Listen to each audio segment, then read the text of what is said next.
Hey guys, welcome back to the channel. This is part 6 of What If Naruto Was the Prince of Olympus. If you guys enjoyed this what if, and want to see part 7 of it, comment down below and let me know. The like goal for this video is 200 likes. So like this video, to let me know that you're interested in this series, and you want the next part.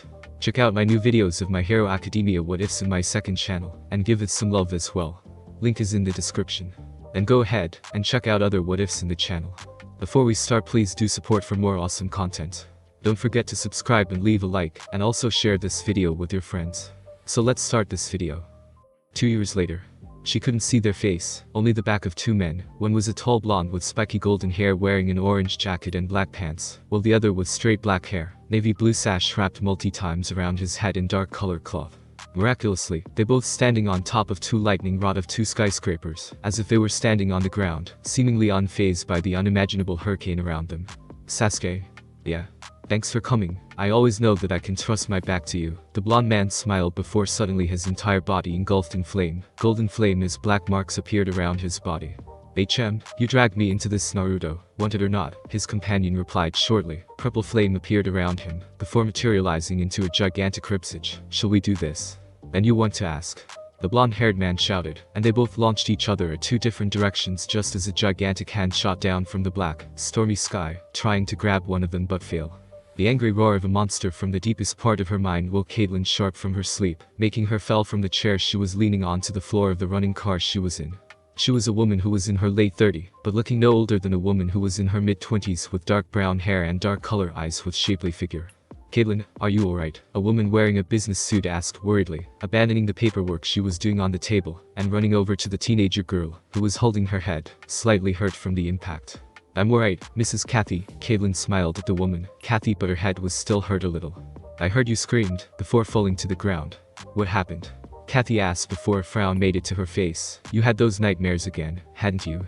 Yes, Mrs. Kathy. Caitlin nodded her head before looking at the older woman with begging eyes. Please, Mrs. Kathy, can I use those sleeping pills? The nightmares are getting worse and worse. I don't think I can't handle it. Sleeping pills were the only things that helped Caitlin had a good night's sleep, because from the day she was a little girl, she had been having these dreams.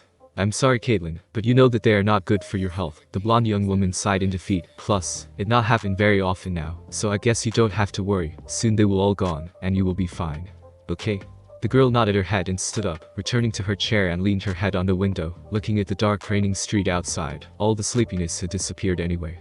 Beautiful, wealth, talent. Caitlin Sharp got it all. She was the daughter of the leader of the Sharp Group, one of the current most powerful joint stock corporations in the world, who got their hands on almost any aspects in life, especially the economy of the United States of America. However, unlike her brother who was working at the company at the position of Chief Officer Operation, she had no talent over politicize, and absolutely no leadership. However, it wasn't like Caitlin was useless, quite opposite actually. She dreamed to be a singer at age 4, and an actress at age 5. 8 years old, her dream came true when she became a special guest in a music movie. Since then, her talent in singing spread all over the world, and now, at the age of 19, she was one of the most successful and popular singers, if not the most at her age around the world. Therefore, instead of leading an entire empire by skills, money, Caitlin chose to lead thousands and thousands, billion and billion people by her voice and her acting. Just like any girls her age, Caitlin still goes to school, university at this age. During her time touring around the world, she had tutors, in order to keep up with her education, and Caitlin was proud to say that she was able to get into one of the best schools in the world, Harvard College. Currently she was on her way back to school, after traveling to China and had a show there. Of course, since she was already a singer and actress, there was no need for her in learning them right now, but her father still forced her in doing so. Sighing, the beautiful blonde girl looked at the world outside, her crystal clear blue eyes mirroring the raining drops on the windows. The nightmares, Caitlin thought, eventually they would return to her, and disturb her sleep once again. She never understood the meaning behind each dreams, nor were they relate to each other. However, lately, that blonde man had always appeared in her dreams since a month ago. She never seen his face, but she did watch him do some unimaginable things before the scary roars, or ugly faces woke her up from her sleep. Reaching for her diary hidden deep inside her backpack, Caitlin opened the book, and began to write down everything she could remember in her dream, and draw the picture of a gigantic creature, that its upper body was taller than any skyscrapers. Man, this shit is so damn good. Naruto Uzumaki moaned out in satisfaction as he took a bite of the hot dog in his hand, grinning ear to ear while chewing happily, which, by far was the impossible fact, that was yet to archive by any human. He was wearing bright orange shirt with black jacket wore outside, black pants and black Converse sneakers. An orange backpack laid on the chair next to him as he sat cross-legged looking at the city in front of him. Naruto's hair remained the same way it was these past 2 years, as spiky as possible, and as bright as golden sunlight.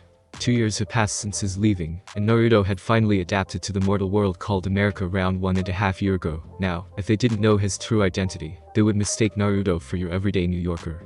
Even though he was 202 miles away from the city. Yes, he was in Boston, Massachusetts. Took him a couple of days to get here, by foot actually, but he managed to get away from the heart of Western civilization, away from the so-called Mountain of the Gods. And of course, away from Artemis's hunting wolves and incredible tracking skills.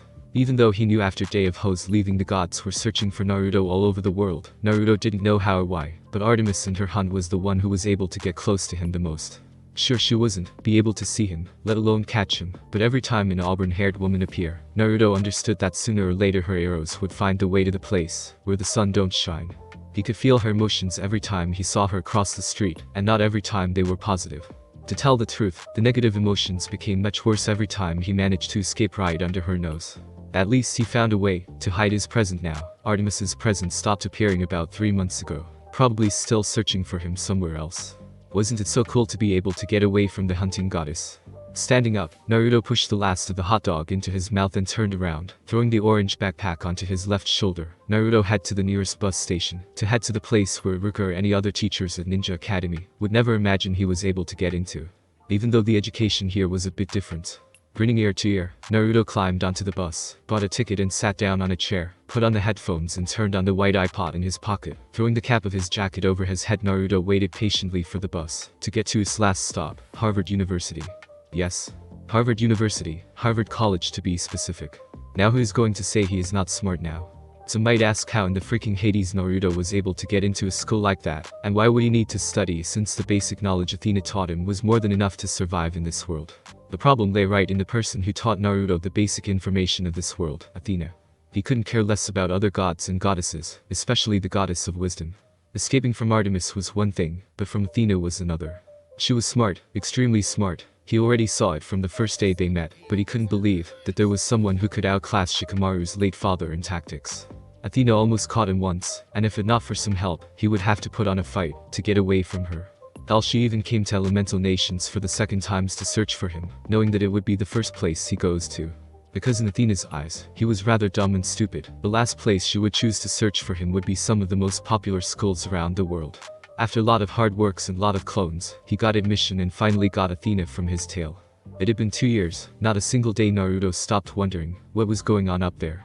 Hesha visited him every time she got the chance, but she didn't tell him much about the situation on Olympus, but he was enjoying the life like this. He visited Konoha and his friends once every weekend or maybe twice. If he were in the mood he would return, and did some missions with Sakura and Sai before returning to this world. If it not for his auntie Hesha, he would leave this world as soon as possible, and kick any asses that come to get him back to his parent, in the hard way if necessary. She said this world need him, the godly world needs someone like him to change the way they are, and it was still not the time for him to return. They both agreed at that. Naruto still hadn't forgot what he read in that Greek mythology yet, and didn't intend to forget any of that soon. Plus, part of him still not wanted to leave them yet, because they are his family, the people who always wished for when he was young. He would never abandon them for something they had done in the past. Just because they were like that didn't mean they could not be changed. Naruto lives up to that motto after all, no matter how bad they are. As long as you guide them into the right direction, they will become good. His friends always said he got this power to change people, and for some reason Hesha said it too. He changed people like Gar, Abito. So changing a world full of gods and goddesses from their millions-year way of living wouldn't be a big deal, right? Naruto asked himself that question multi times before, and hadn't stopped asking that from the depth of his mind. What was so special about him that Hesha placed so much trust in him anyway? Deep in thought, Naruto didn't realize that the bus had stopped, and the people was slowly getting out of the car. Quickly gathered his things, Naruto got down and headed into Harvard College with hands in his jacket's pockets. Good morning, fish cake. The dude who was just called him that was Daniel Young, the boy who guided him around school the first day he was here, and for some reason, he called himself Naruto's best friend since then.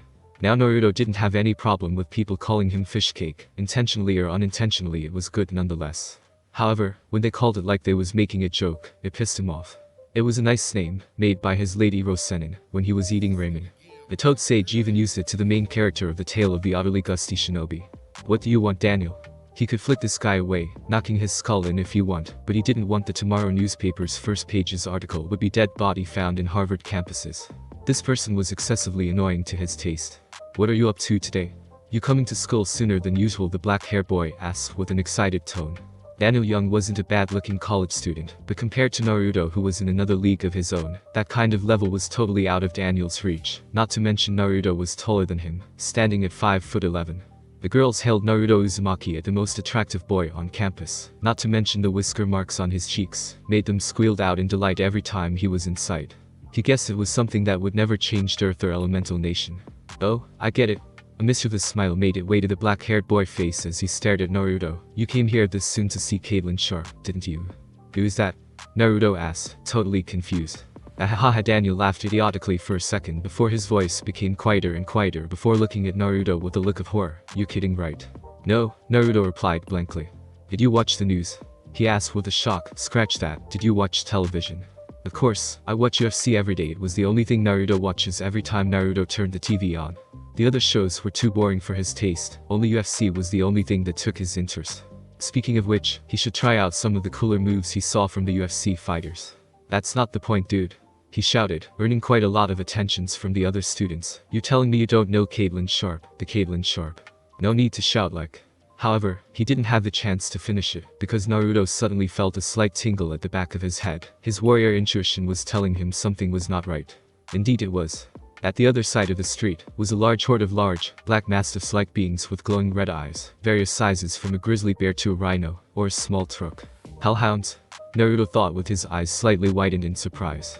This was the first time he saw them, the children of Cerberus, running around the city like this, but this was the first time he saw them in a large numbers like this, which was a very strange things. Most of the time Naruto ignored them, knowing that they would ignore mortal like him. He let them go away, and they let him be. However, this wasn't something he could let off easily. He better stop them before they do something bad. Doggies? Daniel asked with a slight chuckle. Wow, the animal center must be having a massive prison break, don't you think? Naruto glanced to the boys slightly. The mist worked very effectively in blinding human eyes from supernatural things. He had learned that clear-sighted mortal like him wasn't very common, so he didn't have to worry about they see those hellhounds. Here, catch. Naruto threw his backpack to his self-proclaimed friend. Keep that for me. You stay here, pal. Naruto patted Daniel on his shoulder before quickly running away. Hey, where are you going? Nevertheless, Naruto was already out of sight. Seeing a dark alley, Naruto made a heel turn and ran into it in order to get away from humans' watchful eyes. Channeling considered amount of chakra into his feet, Naruto put his feet on the nearest wall. Launching himself into the next one, Naruto got to the rooftop of the building in a matter of seconds before quickly following the hellhounds, jumping from rooftop to rooftop, catching up to them easily with his shinobi speed. I should take care of them now. Naruto muttered before summoning two bronze black kunais in his hands, a mixture of celestial bronze and chakra steel. Naruto was able to get his hand to this godly metal about more than a year ago. Hester thought that maybe there would be time when Naruto would need to fight against the monsters, and celestial bronze was the best metal to kill them effectively. Not that he would need them, but his techniques were all too powerful and destructive to fight something smaller and less powerful than Jubi's minions were. The clean-cut lead to a quick death was something he would need to do inside a city full of people like Boston. Hey! Naruto jumped down from a rooftop, stomping his foot on the surface so hard that it broke to launch himself down as fast as he could. There, Naruto delivered an enchanted kick straight at the head of the lead hellhound, sending it high to the air, before landing roughly on the ground of the park beside them. He couldn't care less about their intention, so he would take them down before any of them could kill someone. Kagebushin no Jutsu. About 10 clones appeared and ran at different directions. They would take care of the people currently at the park, making sure Naruto could fight freely without worrying about innocent people getting hurt. Since when I'd become a superhero? Naruto wondered to himself as he stood facing the horde of hellhounds, which were glaring at him and growling dangerously, baring their incredible sharp fangs at him. Here, doggy doggy, he smirked challenging. At this moment, they probably realized that he was able to see them.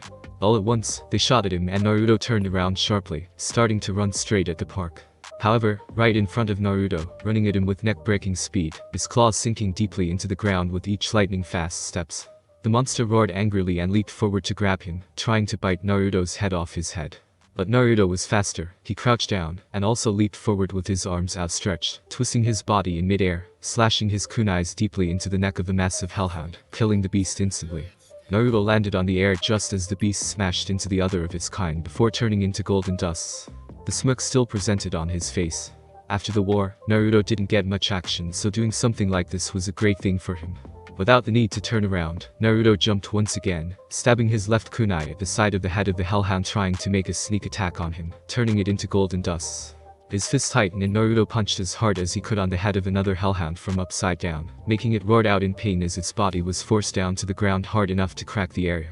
Looking up, Naruto saw a gigantic jaw full of teeth a few inches in front of him, which only a millisecond later closed down powerfully.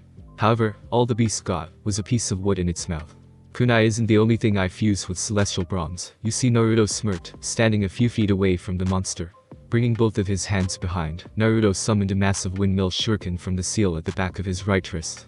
Throwing the shuriken at the hell's monsters, Naruto then clapped his hands together and shouted, "Shuriken Kage Bushin no Jutsu, higher caliber Kage Bushin no Jutsu," for Naruto to add into his possession of Kage Bushin techniques learned from Kakashi during one of his first visits.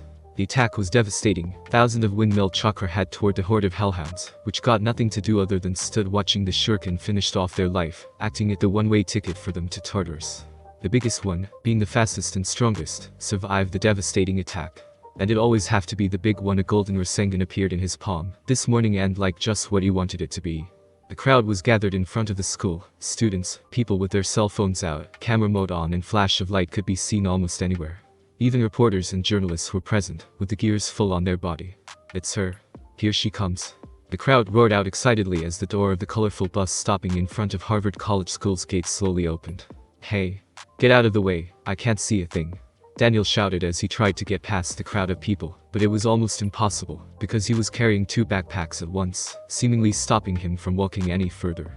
Then suddenly, a hand found its way the orange backpack and grabbed it. Daniel cried out in shock as he was pulled backward out of the crowd.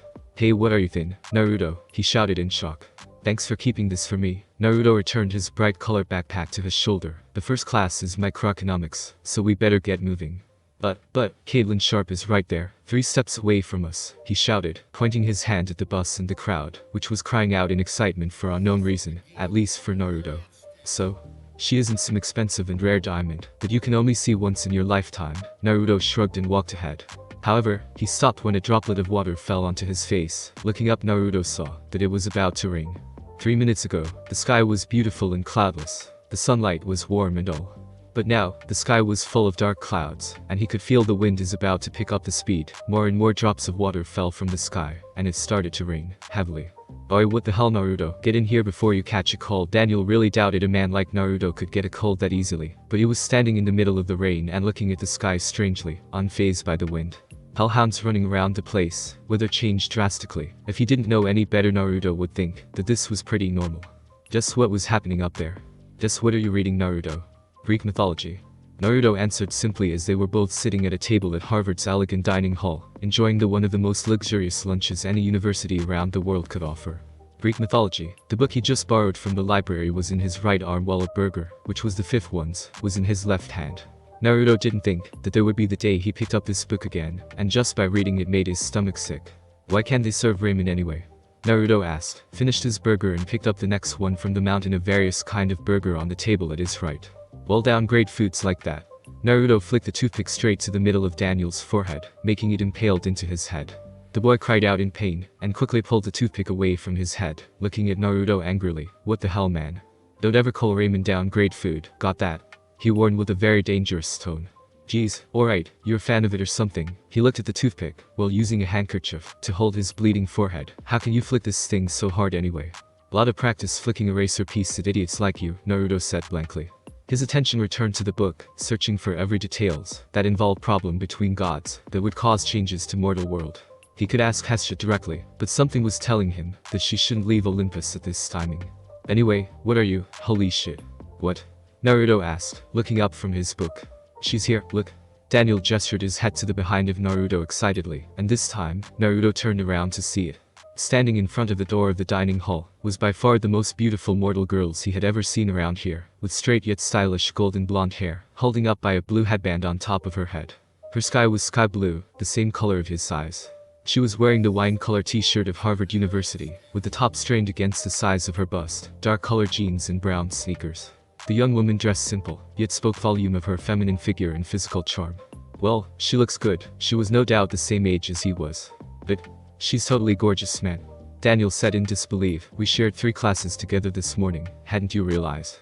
I slept mostly through those classes. Sorry. Naruto said sheepishly. Ugh, you're impossible. Naruto chuckled. Now, let's me fill you in what you had missed this entire life. Open your eyes and listen carefully about the background and career story of that girl, Caitlin Sharp. Wait, before we start, we are having a trip to New York next week, aren't we? Naruto asked. Yeah, so. Perfect. Naruto smirked, closed the book up, and put it back into his pocket. Now, say you want to say, and shut up for the rest of the day. He looked at his self-proclaiming friend, unaware of the fact that the young woman Daniel was telling him about. With Naruto's back facing her was looking at him with her eyes wide in shock. Dude, she's staring at you, Daniel whispered to Naruto as they stood at the head of the line in front of the principal's office, lining up to get their student cards for the trip tomorrow to New York City, or maybe me, but I really doubt that. His voice lowered. Naruto, while signing the paperwork the principal gave him, couldn't help but turn his head a little to verify his friend's observations, and indeed just like what Daniel was saying, Caitlin, who was standing at the end of the line of students, was looking at him with her head tilted to the side a little. Her eyes widened when she realized that he was looking at her. She quickly stood up and disappeared from his sight, returning to the line, where everyone was looking at her excitedly. And?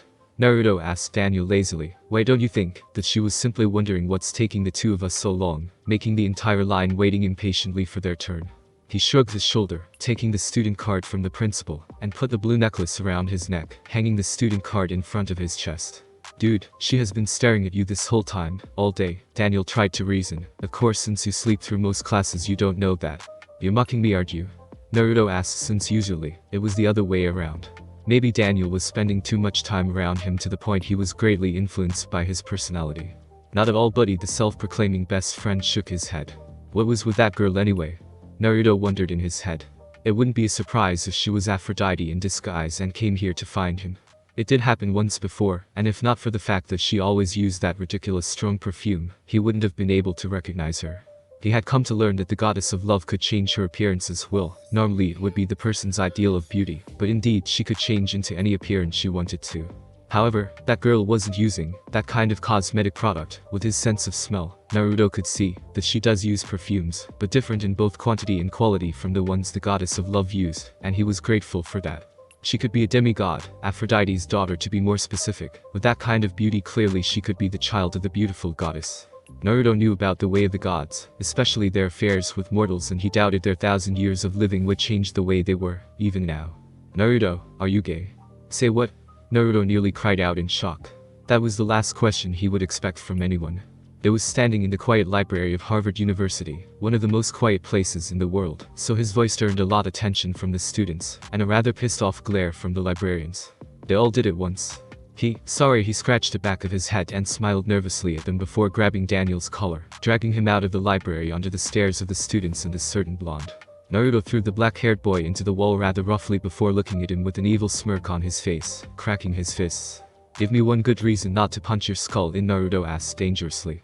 Relax bro, relax. Daniel was on the ground, looking at Naruto nervously. It's just that, a hot tie got a thing for you, and yet you still give me a lot of ridiculous excuses. Naruto raised an eyebrow at that. Either you're gay, or you're not interested in someone as hot as her, which mean you're gay. Naruto nearly face-palmed at his friend's logic. Can't you see those boobs, that ass and that pretty face? Not to mention her background and her worldwide popularity. Men will kill to have her, and yet you still react like she is just your next-door neighbor. Sigh, you're impossible. Naruto offered his hand to Daniel. She is Caitlin Sharp, not Aphrodite. Aphrodite, the goddess of love and beauty from Greek mythology, right? Naruto widened his eyes slightly when he heard that melodic, very feminine voice behind him. He saw Daniel's eyes almost pop out, and his mouth dropped to the ground in shock, gaping like a fish. She's right behind me, isn't she? Naruto asked himself. Naruto slowly turned around and saw the young woman in question was standing behind him holding the belt of her blue bag worn across her upper body. She was looking at him with a curious expression on her face, and something more that he couldn't read. Hey, Naruto greeted cheerily, before he became lost of words. Hi. You haha. Since when did you start getting lost for words in front of a female? Kurama roared in laughter. This boy survived the feisty goddess of the hunt. He was completely immune to the lust goddess's charms. He outran a wisdom goddess by getting into the place she would never think he would be able to get to, the best university in the world, and yet he was lost of words in front of this mortal young woman. But wait, it did happen before. It was at the night before his leaving with Hinata. Shut up Kurama, she just randomly appeared behind me like that. What am I supposed to say? He asked the fox with a glare, before returning to the living world. Is everything alright? She asked, looking at him, and from Daniel who was still on the ground. I heard my name mentioned in your conversation. Everything is perfectly fine. Naruto nodded his head before being shoved out of the way by a very excited Daniel. Miss Sharp, can I have your signature? He asked, reaching his hand into his bag. However, before he could pull out anything, a very muscular black man wearing a black suit, standing at the height of nearly 6'8" stepped up and pushed him back roughly, separating him from the girl, before taking a very protective stance in front of her. Boy, what the? Daniel was once again on the ground, holding the notebook he was about to give to Caitlin to get her signature. The boy looked at the big black man from head to toe with his eyes wide. Is everything alright, Miss Caitlin? He asked with a gruff tone. It's alright, John. Caitlin smiled to him and patted his arm. He's just a fan, am I right? She turned to Daniel and saw his blonde friend already standing in front of him, offering his hand to the boy. You making yourself look like a total fool, you know? Naruto asked, pulling Daniel to his feet. Even though Daniel was a little annoying sometime, but he was fun to hang around, and not to mention good at almost anything, even idiotic things. Nah, don't worry bro. He then turned to Caitlin. Miss Sharp, he gave the notebook to her. Please give me your signature. Okay then, what's your name by the way? She asked, taking the object from him, and began to sign her own name. I'm Daniel Young. Daniel then snaked his arm around Naruto's shoulder and said, This is my best friend, Fishcake Uzumaki. John kept a very straight face, but Caitlin looked at Naruto like he was an alien. My name is Naruto Uzumaki, Naruto said, raising his leg and stomped hard on Daniel's foot. The poor boy cried out in pain and fell down to the ground, holding his foot. Oh my god, why did you do that? She asked in disbelief. Don't worry, best friends do it all the time, right buddy? He made sure to cause pain, not break bone, so his self-proclaimed best friend would be okay. Indeed the boy was because Daniel slowly got to his feet, a little limp on his right left, but overall looked alright. Here, it's yours. Caitlin smiled and gave the notebook back to Daniel. All the pain immediately disappeared from his face. Caitlin then turned to Naruto and they looked at each other for a moment. Oh, sorry but I'm not one of your fans, he shook his head. If not for Daniel being one of Caitlin's biggest fans, and she had become the new icon of the entertainment world lately, he would still completely oblivious of this woman's name, let alone what she was doing. Oh, it isn't like that. She shook her head, smiling at him. Nevertheless, she admitted she felt a little surprised at his confession. You don't look Japanese to me. Kind of. Naruto said. Elemental Nation's language was indeed Japanese, so when people asked where he came from, he could say that he came from Japan, yet his appearance suggested otherwise. I see, she smiled. Oh my, where's my manners? I should also introduce myself, shouldn't I? She offered her hand to him and smiled. I'm Caitlin Sharp. I think your name is kinda cute. Thanks, Naruto smiled. This was the first time someone told him his name was cute, and it was from a girl no less. I got class so, see you guys later then, she smiled at them, before turning her heel around, walking ahead of them. Yeah, see you later. Naruto waved his hand to her, and to his surprise, Caitlin turned around and waved at him, flashing him a very bright and beautiful smile, before disappearing at the corner. Naruto put both of his hands into his pockets and sighed. He turned his head to Daniel, and saw the guy looking at him with a mischievous and somewhat jealous smirk. Scored, he said shortly. What? Naruto asked, smiling forcefully. She likes you. Naruto shook his head, before walking away uncaringly. Daniel quickly followed behind him. Hey, admit it buddy, she got a thing for you. Naruto kept on walking to his next class, remaining silent all the way to his destination, even though Daniel couldn't stop talking for 1 second. As the person who came from both worlds, and with the time Naruto spent at the mortal world, he had come to learn a few things about mortals, more specifically, godly children. Therefore, with the help of Kurama he was able to develop a special and unique ability to tell the difference between demigods and normal mortals. However, that girl, Caitlin, the feeling fell into neither of them. This was the first time Naruto met someone like her, a clear-sighted mortal. Plus he needed to keep a close eye on her. Girls like that only attract attention from the guys above, and the last things he would want would be Caitlin becoming the next victim of their lust, while he has the power to stop it. That night, it couldn't rain harder and yet, the crowd couldn't get wilder. His idea was this. Naruto asked the boy standing next to him through the sound of cheering and screaming, the sound of winds tearing through the air as well as the hard rain around them. Where? Daniel shouted and pointed his hand toward the stage. There were lights, lots of lights with various colors, moving around in the booming sound of music. The whole campus ground had become the stage for Caitlin's music night. The students as well as a lot of citizens of Boston were gathering around the place to see their favorite idol in action. True enough, when the idol made it to the stage like a troubled teenage girl having trouble with her life and parents, completely ignoring the rain pouring down on her, the bystanders cried out in absolute excitement, and all jumped up and started to follow the music. The fuck is this? Naruto asked himself. Daniel was the one who pulled him to this place, while Naruto could just stay at home and watch the UFC World Heavyweight Championship. He got his money on that match, and yet he was standing here, listening to this strange music. Relax Naruto, weren't you the one who thought you should keep a close eye on her? Kurama asked with a slight chuckle. He didn't know much about music, but even a biju like him could see why this girl could become such a famous singer without her beauty in the help. Plus, this is kind of entertaining. To me, entertainment is watching Brock Lesnar getting his revenge on Frank Mir on their rematch. Naruto muttered. He nearly destroyed his television when Frank Mir managed to make Lesnar tap out in his debut match, so Naruto was very eager to watch their rematch tonight, and his money was on Brock Lesnar. Suddenly, his eyes caught something rather interesting. Hey Naruto, where are you going? However, Naruto didn't reply, instead he kept on heading to the backstage. He was right about keeping his eyes on this girl. Thank you for your help everyone. Caitlyn smiled to her friends and staff, taking a towel from her manager, and used it to dry her hair. This wasn't the first time her show got caught in the rain, so she wasn't too worried about catching a cold. I think you should change your clothes before you can catch a cold, Caitlyn. Kathy advised, pushing her glass up while holding a hairdryer to help Caitlyn dry her hair. The night was still young, and Caitlyn still needed to save her strength for the rest of the show. Don't worry Mrs. Kathy, I will be fine, she smiled while having her manager's hand ran through her golden hair trimming it. But you still need to change your clothes. Caitlyn shook her head in defeat, and handed the towel back to Kathy. The beautiful blonde-haired young woman walked to her bus and stepped inside, closing the door behind her, and began to strip. She got 10 minutes before her next song started, so Caitlyn wasted no time. Caitlyn winced slightly at the tightness, while trying to put on her bra. Caitlyn knew that she was a grown girl, and was blessed with greater assets than the girls her age or even older, but her ever-growing cup size were getting on her nerve. A little too tight, aren't we? Kaya. Caitlyn squealed out in shock, and used her hand to cover her body, when she heard the strange male voice behind her. Turning back, the blonde saw a muscular large man with cheeks filled with scars.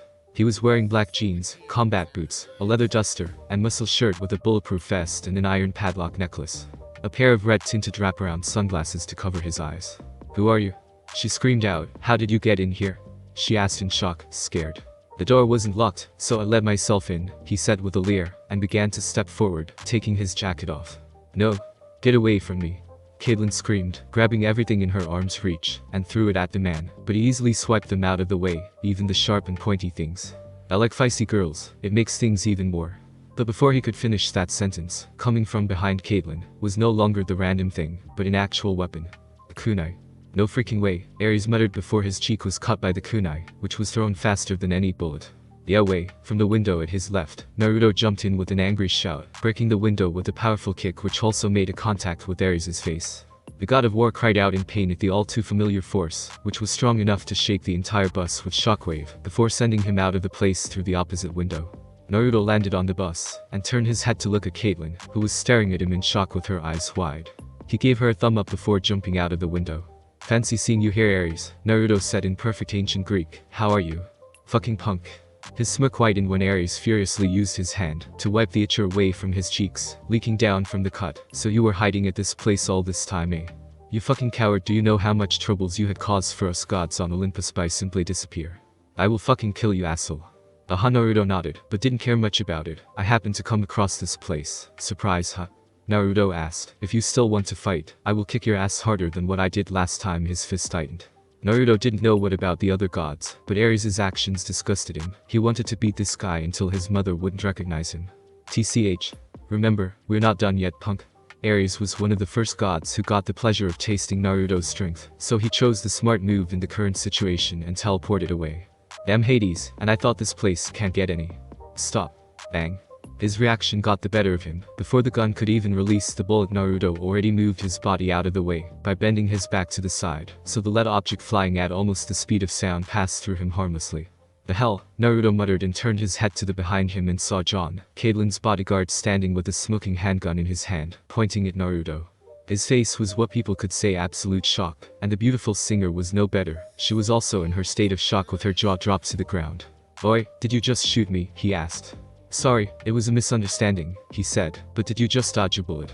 Okay, I wasn't expecting that, Naruto thought before coming up with a quick excuse. I got lucky. He better get out of this situation quick, or else unnecessary question would pop up from those two. I need to go now, my friend is probably looking for me. He turned on his heel. Wait, Caitlyn shouted, stopping him on his track. Naruto turned around, looking at her. Thank you, she smiled at him, a little pink on her cheeks. Naruto grinned widely before running away. Thanks for listening. I do hope you enjoyed. If you want a next part of this video, Like, subscribe, and comment down below, and turn on that bell notification. And also check out the other videos that I have created, and enjoy. See you in the next video. Peace.